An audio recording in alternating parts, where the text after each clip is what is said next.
Right, hiya. Welcome back to the Teacher Cookie channel, the channel where I give you lots of tips and tricks into online tutoring. I'm an English teacher on a site of Preply. I usually give some tips about this website, but also English tutoring and tutoring in general online. In today's video, I'm going to be talking about the key traits you need to adopt in order to be a good tutor on Preply in 2025. I joined Preply at the start of 2020, so it's been over 5 years now that I've been teaching on the site, and I've learned a lot from that. The first thing I'm going to ask you to consider to be is patient. Patience is key when it comes to being an online tutor in lots of regards. First of all, you might not find students straight away. It's a waiting game. You cannot sign up to the site and think, right, I'm going to get my first student in the next few days. It does take some time. If I didn't apply this rule of patience to myself, I would have given up teaching right at the start of my Preply journey because I didn't find any students straight away. I think it's very rare for people to do this. You're a new profile, you don't have any reviews for what students are concerned with, you don't have any experience on the site, you've got 0 lessons taught, so of course they're going to consider other tutors instead. You really need to be patient with finding the right students, but don't worry, this does come. Again, you just need to apply the rule of patience. A second reason why patience is key is also you are going to be a tutor. You're going to be teaching people that maybe aren't so experienced in maybe the language you're teaching or the subject you're teaching. And of course, you've got to have patience in order to teach them. They might not understand the rules straight away. You might need to explain something over and over again for them to actually understand it. If you don't have this element of patience, it's really not a job for you. It's not something you can see yourself doing long term, because you need this patience in order to carry on teaching and continue it in the long term. Also, that's something you should consider too. If it's just a short-term position that you're looking for and some quick money to earn through the site, maybe consider something different. As I say, patience is key with finding new students. And once you've got that ball rolling and you found more and more students and get more and more reviews, then your profile starts to become popular. If you give up after 6 months or so, then what was the point of even starting and putting in the effort there? The second quality that is vitally important when being a tutor online is being punctual, being on time, and also reduce the amount you need to cancel lessons. If you feel like you're going to cancel lessons in advance, don't put certain times in your availability if you think there's a high chance that you're going to cancel it. Because imagine a student books a lesson, you then have to cancel it and maybe cancel it again, and this becomes a repetitive theme. How is this student going to perceive you? And what is this student going to think about you? What is this student going to write in the review about you on your profile that is visible on your profile forever?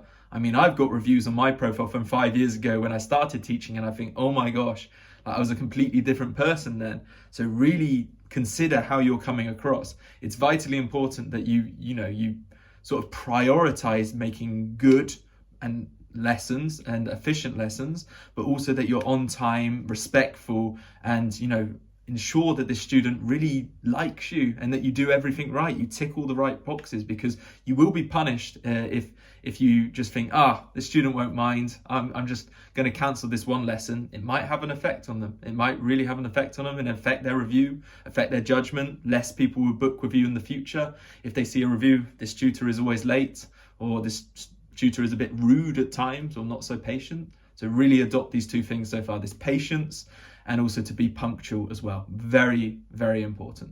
The third trait, which is a vital trait to adopt, is to be knowledgeable about the subject you're teaching.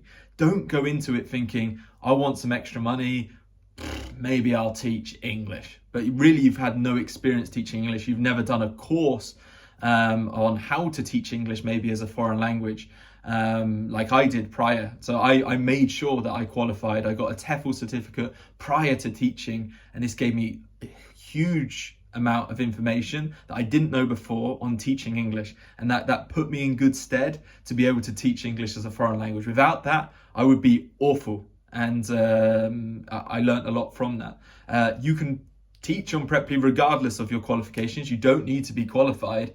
So this sort of makes people think, if anyone can do this, I might as well sign up.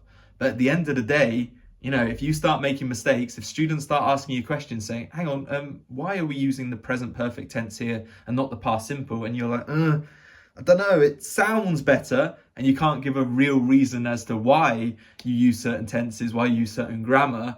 again, it just puts you in this position that maybe this student doesn't, or maybe students in general don't think you're competent enough to be teaching. Again, might leave a bad review and just switch to another tutor instead, realizing that maybe they're more knowledgeable and better value for money. So really make sure that you are vamped up on the information, that you need to be a competitive and competent tutor, competitive because you're competing against a lot of tutors on this site, so you need to make sure that you sort of stand out and that you are qualified and competent, because without a sense of competency, you can't expect to survive in a market that's so saturated with a lot of tutors at the moment in 2025. The fourth and final thing that I'm going to tell you today: have fun with it. Just have fun with it. Don't treat it as something that's really scary. I get that I've sort of put this pressure on you with these 3 traits beforehand of, oh my gosh, I need to be like this, otherwise I might get a bad review. And you might be constantly worrying about getting these bad reviews and making a bad impression. Smile, have fun with it, seem really laid back and easy with it, and students will receive that too. Most likely these students are very nervous too. Maybe if they're learning a foreign language, Spanish, French, German, English, whatever, they're going to be a bit nervous, a bit apprehensive when they're starting these classes, because they're speaking a foreign language one-on-one to somebody on the other side of the world or other side of the screen.